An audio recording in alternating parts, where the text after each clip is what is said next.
사랑하는 여러분 안녕하십니까?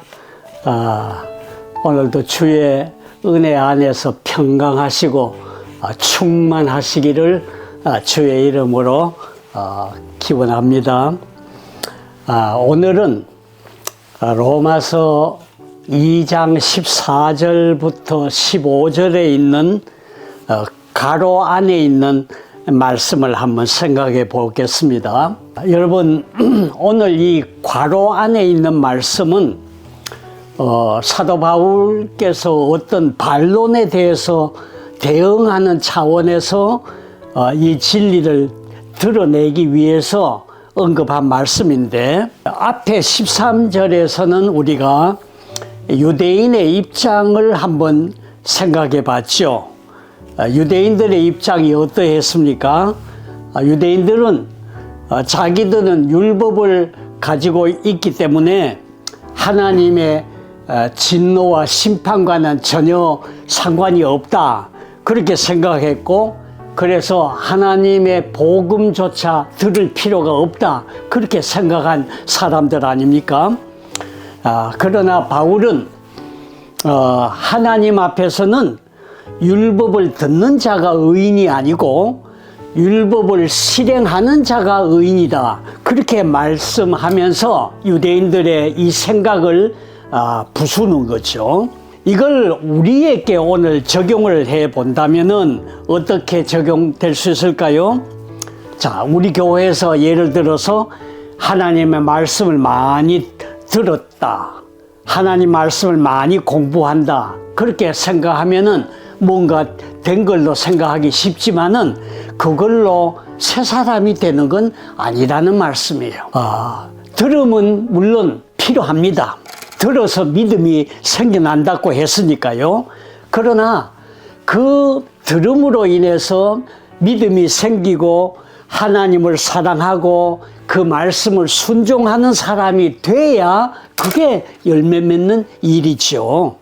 여러분, 우리가 하나님 말씀을 듣고 읽고 배우고 하는 거 참 중요합니다만은 그 말씀을 순종하지 않으면은 소용이 없다는 거예요. 하나님께서 우리에게 말씀을 주셨을 때는 그것을 순종해서 열매를 맺어서 하나님께 영광을 돌리라고 주신 말씀이기 때문에 그렇습니다. 그렇기 때문에 오늘 우리는 성경을 공부할 때에 그냥 피상적으로 듣는데 그치면 안 되고, 말씀 좋다, 공부 잘하고 있다, 그렇게 해서는 안 되고, 그 말씀이 내 심령 속에 들어와서 나의 인격과 품성을 변화시키는 일에 집중하고 마음을 둬야 된다는 말씀이에요. 말씀이 결국에는 내 삶을 변화시켜야 주님을 닮아갈 수 있기 때문에 그렇다는 거예요.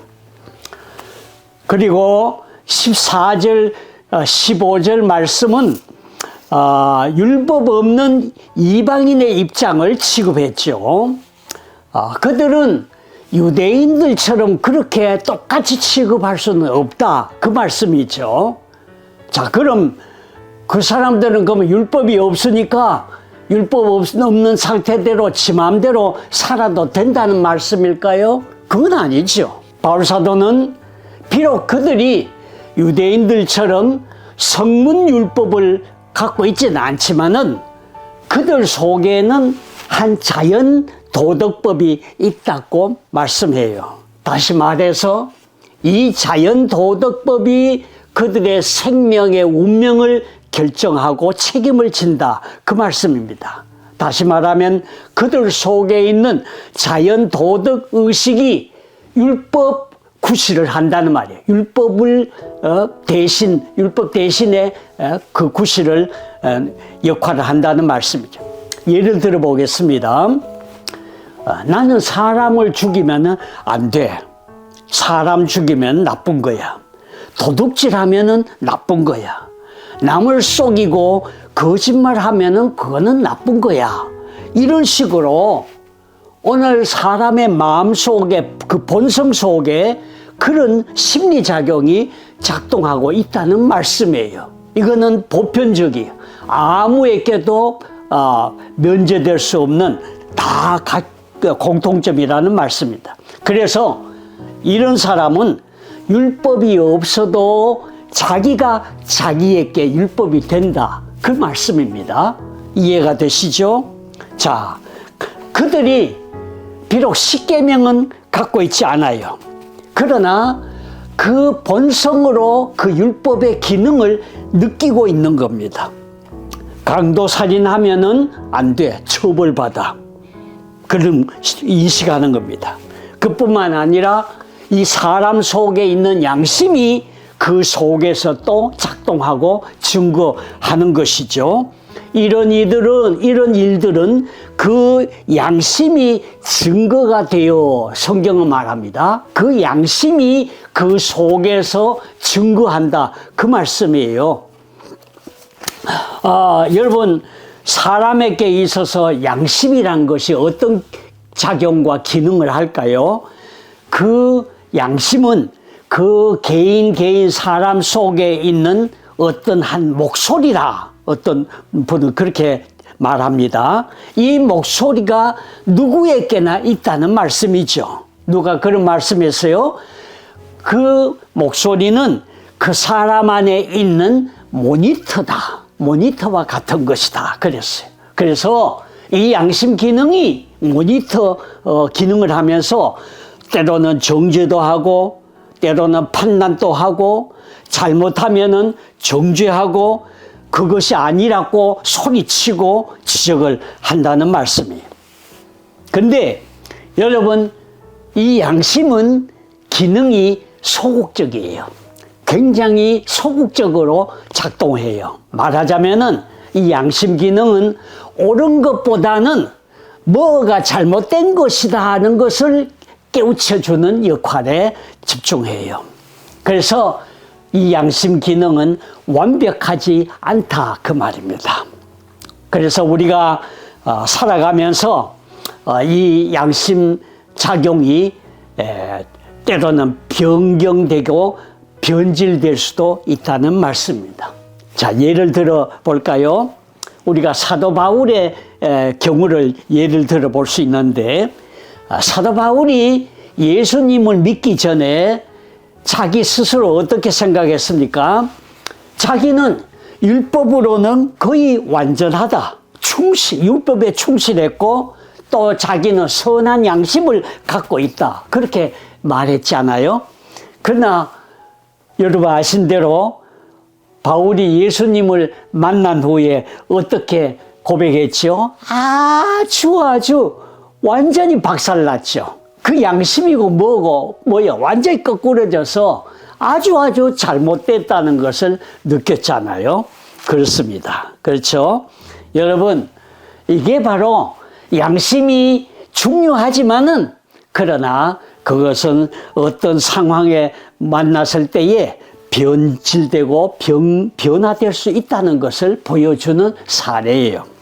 그래서 중요하지만은 완벽하지 않다, 불완전한 것이다, 그런 얘기입니다. 그런데요, 사랑하는 여러분, 꼭 기억할 것이 있습니다. 뭐냐?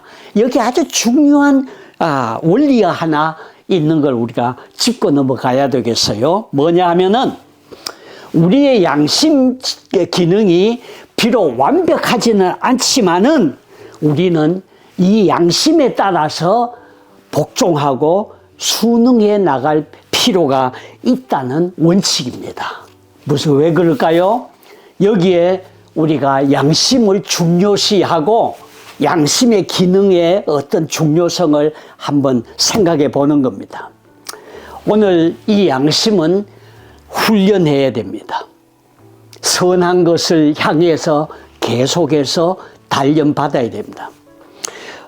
그래서 우리는 이 양심 기능을 어떤 상황에서도 억지로 그것을 거부하고 거스려 가면서 일을 진행하고 감행해서는 안 된다는 원칙을 우리가 배워야 합니다.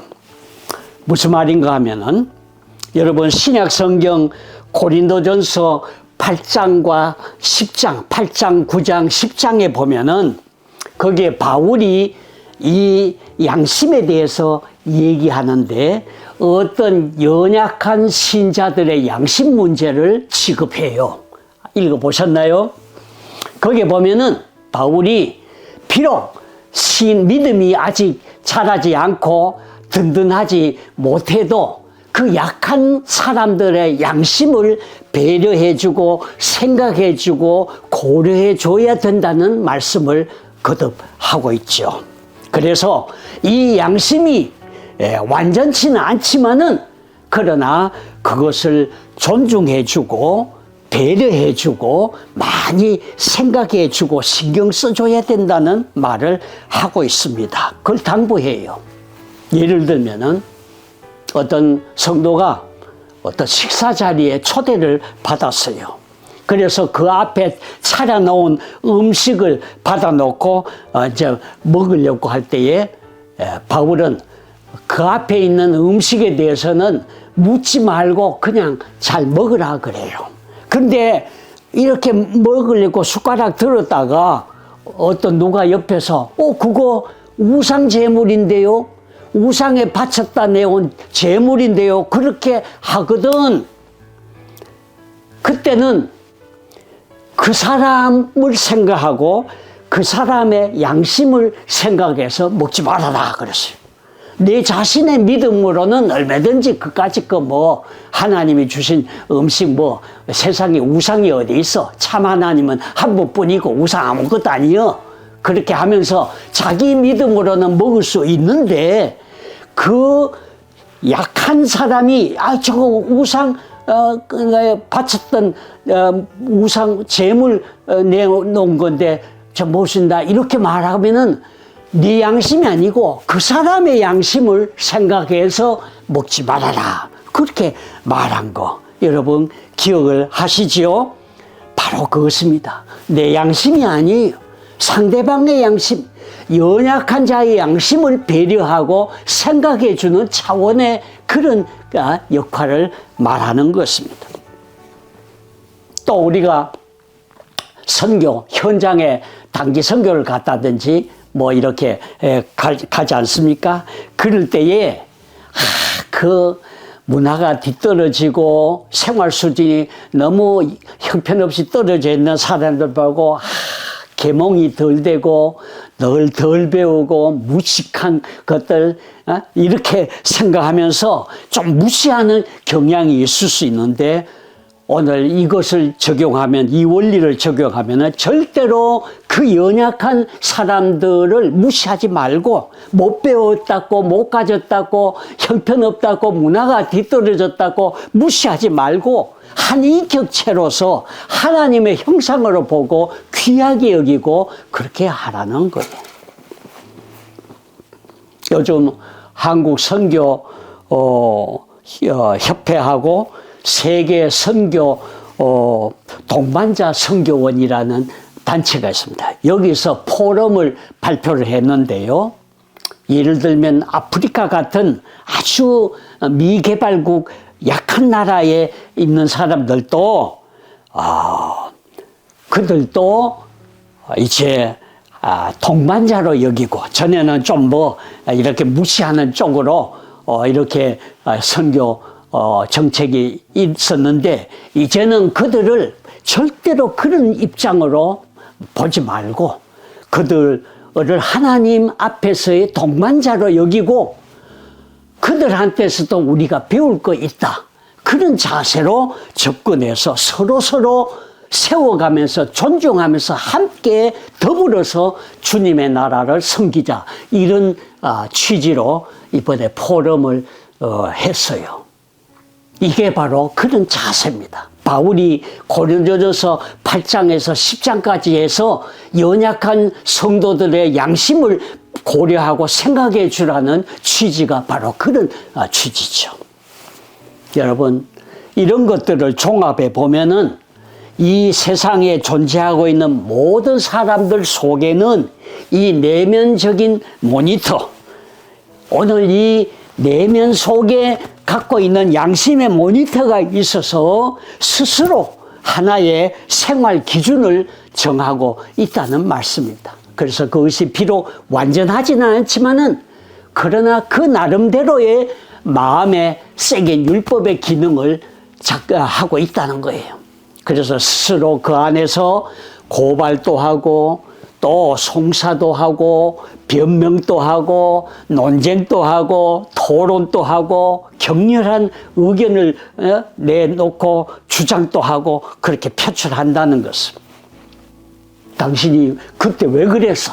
그렇게 하면은 그때는 피치 못할 사정이 있어서 그래서 참 미안하다 뭐 이런 식으로 얘기한다는 거예요. 여러분, 이것은 뭘 말하죠?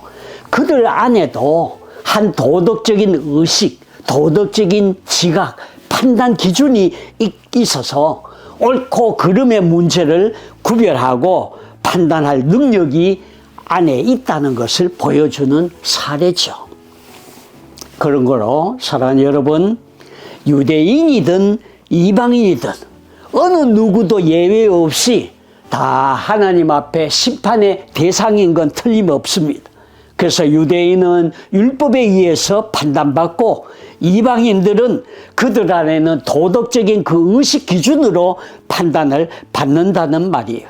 자, 그렇다면 여러분, 어떤 사람도 율법을 지켜서는 구원을 얻을 수 없다고 했는데, 그렇다면 여러분, 어떤 사람도 예수님 안 믿고 구원받을 수 있을까요?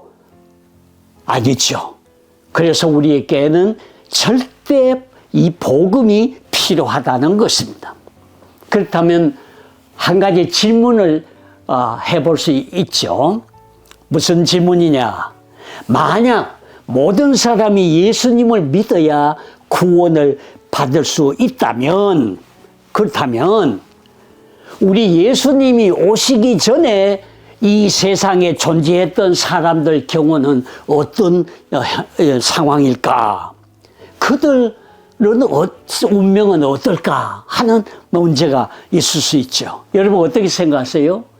예수님 오시기 전에 예수님을 믿을 여유도 없는 그런 상황에서 살았던 사람들은 어떻게 될까요? 그 운명이. 그런데 역시 그들도 예수님을 믿어야 한다는 이 원칙 원리는 변함이 없어요. 변함이 없어요. 왜 그럴까요?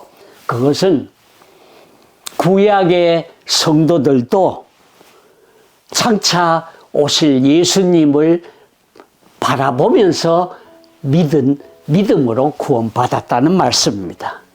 그것을 우리는 대망의 신앙, 장차 올 메시아 구원자를 바라보면서 믿는 신앙, 대망의 신앙이라고 그래요.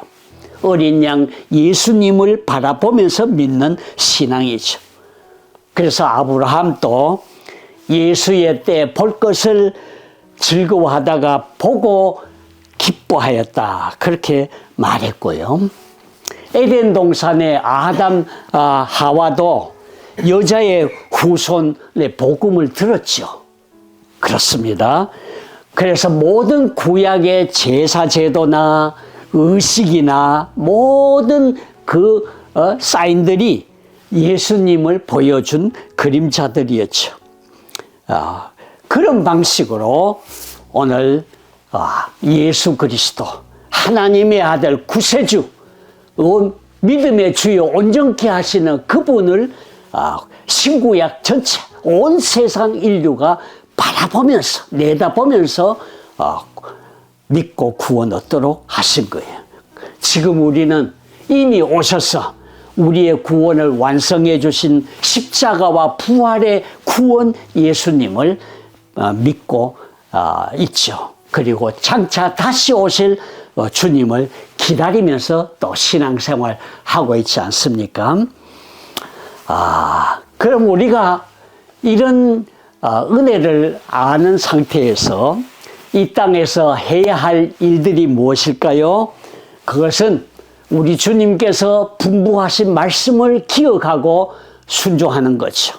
뭐라고 하셨습니까? 땅끝까지 이르러 내 증인이 되리라. 땅끝까지 이르러 내 증인이 되라. 복음을 증거하라는 말씀이죠. 이 천국 복음이 모든 민족에게 증언되기 위하여 온 세상에 전파되리니 그제야 끝이 오리라. 성경이 말씀을 했습니다. 그래서 사람들이 듣든지 안 듣든지 상관없이 이 복음을 전할 기회를 찾아서 애쓰고 힘써야 된다는 말씀입니다. 사랑하는 여러분, 오늘 또 주님 우리에게 말씀하십니다. 아무것도 염려하지 말고 오직 모든 일에 기도와 간구로 너희 구할 것을 감사함으로 하나님께 아뢰라. 먼저 그의 나라와 그의 의를 구하라 말씀합니다. 이 복음을 위해서, 그 영광을 위해서 살아가는 삶이 가장 귀하고 복된 일임을 가르쳐 주시는 말씀입니다. 그리할 때에 모든 지각에 뛰어난 하나님의 평강이 그리스도 예수 안에서 너희 마음과 생각을 지켜주시리라 말씀을 하셨습니다. 그렇습니다. 유대인이든 이방이든 다 하나님 앞에 설 것입니다. 오늘 그들 각자대로 율법이 있으면 율법이 있는 대로, 율법이 없으면 각자에 있는 그 도덕 의식을 따라서 심판을 받을 것입니다. 그러나 남는 것이 뭐예요? 복음이에요. 복음을 가졌으면 구원받을 것이고 복음을 전했으면 상급을 얻을 것입니다. 복음을 위해서 사는 삶이 가치 있는 겁니다. 한순간 한순간을 놓치지 않고 호흡하듯이 주님과 주님의 나라 위해서 살고 헌신하는 삶이 가장 고상하고 귀한 일이기 때문입니다. 오늘도 주님이 주시는 귀한 에너지, 은사, 신령한 감각들을 갖고 마음을 뺏기지 말고 집중해서 하나님 나라를 섬기는 일에 우리의 삶과 생애가 쓰임받기를 소원합니다. 이런 은혜가 사랑하는 우리 모든 형제 자매들 심령 가운데 충만하게 나타나기를 주의 이름으로 축복합니다. 축복합니다.